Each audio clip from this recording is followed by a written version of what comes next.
Hello दोस्तों, नमस्कार। मैं प्रदीप सागर। मैं आपके सामने एक तुलसीदास की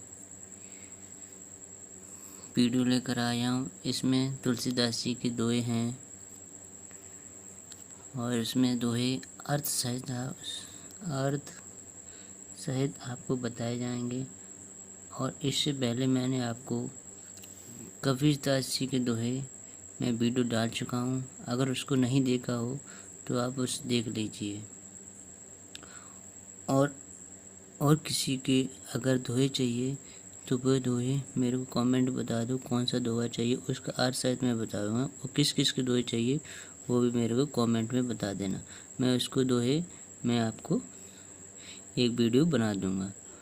और देर न करते हुए मैं वीडियो को आगे बढ़ाता हूँ। तो आज का आपका पहला दोहा है, अनुचित उचित विचारु तजे जे पलही पीत बैन, ते भाजन सुख सुजज के बसही अमर पति ऐन। तो इसका अर्थ है, जो उचित अनुचित का विचार छोड़कर अपने पिता की बातें मानता है, वे इस लोक में सुख और यश पाकर अनंत है स्वर्ग में निवास करते हैं। आपका अगला दोहा है, तुलसी जी भरोसे राम के निर्भय होके सोए, अनहोनी होनी नहीं होनी हो सो होए। तो तुलसी भरोसे राम के निर्भय होके सोए, अनहोनी होनी नहीं होनी हो सो होए। इसका अर्थ है, तुलसीदास जी कहते हैं, भगवान पर भरोसा करें और किसी भी भय के बिना शांति से सोइए। कुछ भी अनावश्यक नहीं होगा, और अगर कुछ अनिष्ट घटना ही है तो वो घटकर ही रहेगा। इसलिए अनर्थक चिंता परेशानी छोड़कर मस्त जिए।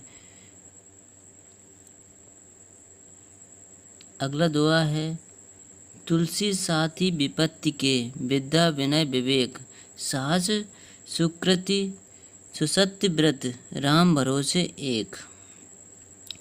तो तुलसीदास जी क्या कहते हैं इस दोहे में कहते हैं कि तुलसीदास जी कहते हैं कि किसी भी विपदा से यह 7 गुण आपको बचाएंगे। तो 7 गुण हैं। पहला है आपकी विद्या यानी ज्ञान। दूसरा है आपका विनय यानी विवेक। तीसरा है आपके अंदर का साहस पराक्रम। चौथा है आपका बुद्धि यानी प्रज्ञा। पांचवा है आपके भले कर्म। छठवें है आपके सत्यनिष्ठा। सातवां है आपका भगवान के प्रति विश्वास। अगर ये 7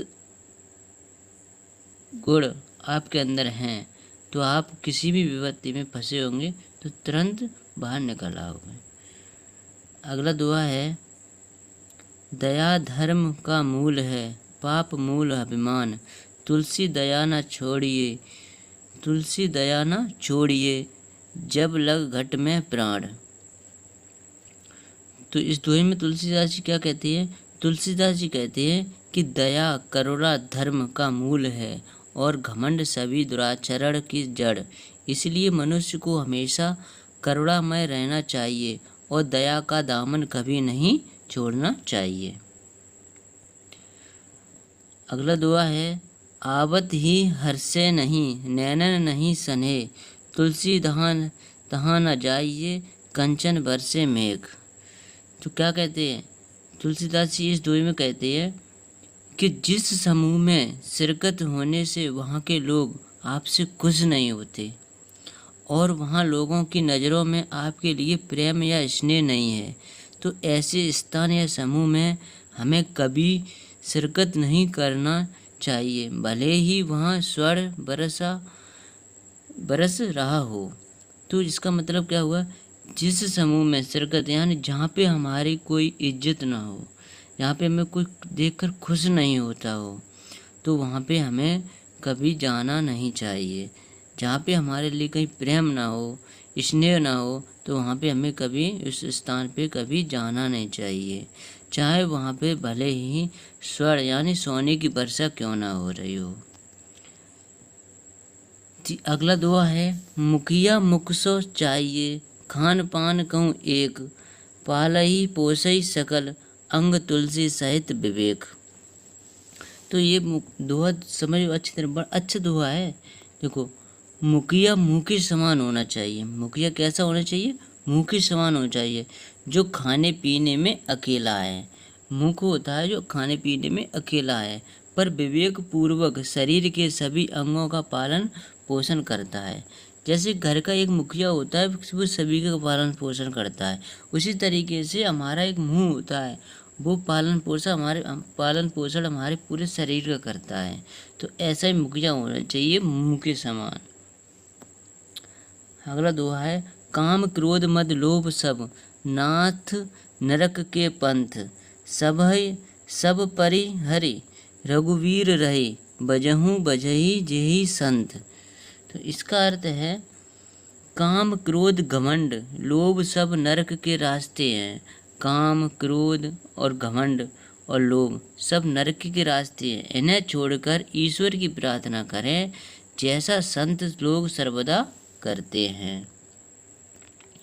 अगला दुआ है, काम क्रोध मद लोभ की, जोलो मन में खान। काम क्रोध मन लोभ की, जोलो मन में खान, तोलो पंडित मूर्खों तुलसी एक समान। काम क्रोध मद लोभ की, जोलो मन में खान, तोलो पंडित मूर्खों तुलसी एक समान। तो तुलसीदास जी कहते हैं कि जब तक काम क्रोध घमंड और लालच व्यक्ति के मन में भरे पड़े हैं, तब तक ज्ञानी और मूढ़ व्यक्ति के बीच कोई अंतर नहीं होता है, दोनों ही एक जैसे हो जाते हैं। अगला दुआ है, तुलसी इस संसार में भांति भांति के लोग, सबसे हंस मिल बोलिए नदी नाव संयोग।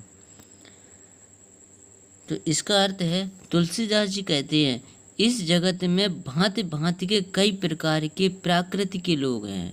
तुलसीदास जी क्या कहते हैं? इस जगत में भांति भांति कई प्रकार के प्राकृतिक के लोग हैं। आपको सभी से प्यार से मिलना जुलना चाहिए। जैसे एक नौका नदी से प्यार से सफ़र कर दूसरे किनारे पहुंच जाती है, ठीक वैसे ही मनुष्य भी सौम्य व्यवहार से भव सागर के उस पार पहुंच जाएगा। नौका मीन्स होता है नाव। नौका मीन्स क्या होता है? नाव। नाव इस पार से उस पार पहुंच जाती है। इसी तरीके से हमें मिलजुल कर सभी के साथ रहना चाहिए। अगला दुआ है, हरि अनंत हरि कथा अनंत, हरि अनंत हरि कथा अनंत, कही सुनही बहु विध सब संता, रामचंद्र के चरित सुहाए, कल्प कोटि लग जहीं न गाए। इसका अर्थ है, भगवान अनंत हैं, भगवान अनंत हैं, उनकी कथा भी अनंत है। संत लोग उसे अनेक प्रकार से वर्णन करते हैं। श्री राम के सुंदर चरित्र करोड़ों युगों में भी नहीं गाए जा सकते हैं। अगला दुआ है, ये दुआ अगला और लास्ट दुआ है, रिपुरिन रंज रिपुरिन रंज न राखब काऊ, रिपुरिन रंज न राखब काऊ। तो इसका अर्थ, ये दुआ बहुत अच्छा दुआ है। इसका प्रयोग करने से जो समझ लो, देखो इसका अर्थ क्या है, शत्रु और ऋण को कभी भी शेष नहीं रखना चाहिए। शत्रु और ऋण को कभी भी शेष नहीं रखना चाहिए, अल्प मात्रा में भी छोड़ना नहीं चाहिए। देखो, शत्रु होता है यानी दुश्मन, और ऋण एक बराबर होते हैं, ये कभी भी शेष नहीं रखना चाहिए, अल्प मात्रा में भी छोड़ना नहीं चाहिए। अल्प यानी कम मात्रा में भी इसको कभी छोड़ना नहीं चाहिए। तो अगर वीडियो अच्छी लगी हो तो वीडियो को लाइक करें, शेयर करें और मेरे चैनल को सब्सक्राइब कर लें। चैनल को सब्सक्राइब करने के बाद बेल आइकन यानी घंटी को जरूर दबा दें। और मैं वीडियो पहले ही बना चुका हूँ एक कबीरदास जी की, और आगे वीडियो ऐसी बनाते रहूँगा। इसके लिए मेरी वीडियो को सब्सक्राइब कर लें। थैंक यू, धन्यवाद, शुभ वॉचिंग।